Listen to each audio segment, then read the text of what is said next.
على أحوال الطقس مع موبيليس. أمسية طيبة للجميع مشاهدينا الكرام، وأهلا بكم إلى هذا اللقاء. أجواء شتوية فعلا كما تلاحظون عبر الصور التي التقطها الزميل محمد ستول، والشكر موصول.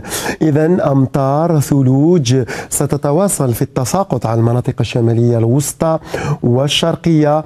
إذا يوم الغد بحول الله أمطار معتبرة. مصلحة الأرصاد الجوية أصدرت نشرية خاصة عن تساقط أمطار على شكل زخات رعدية تصل أو تفوق 40 ملم، وخاصة على الجهة الغربية والوسطى، لتليها على المناطق الشرقية ثلوج على القمم الجبلية خلال الوسطى والشرقية التي يزيد علوها 900 متر، لكن على المناطق الغربية في بداية الأمر القمم الجبلية 1100 متر لتنخفض إلى مستويات أدنى خلال الليل. أما على المناطق الجنوبية فالأجواء تبقى مشمسة وصحوة، عدا سحب عابرة على شمال الصحراء ومنطقة الواحات.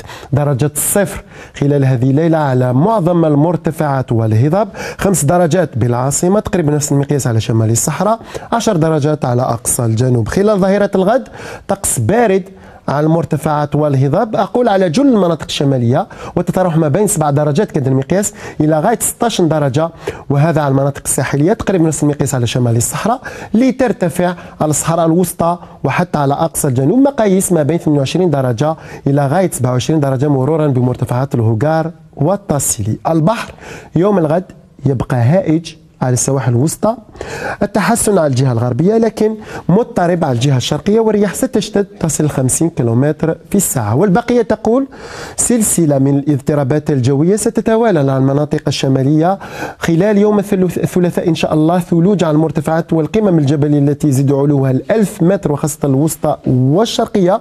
خلال يوم الأربعاء ستنخفض لمستويات أدنى، لكن يوم الخميس إن شاء الله الاضطراب الجوي سيزداد نشاط، وخاصة ثلوج على المرتفعات والقمم الجبلية التي يزيد علوها 600 متر. أما عن درجات الحرارة في انخفاض، وخاصة على المرتفعات والهضاب. أما عن وقت شروق الشمس ليوم الغد بحول الله على مستوى العاصمة وضواحي سيكون في حدود 7:58 دقيقة. وللتواصل معنا مواقع الأرصاد الجوية الجزائرية في الخدمة. شكرا على المتابعة، في أمان الله.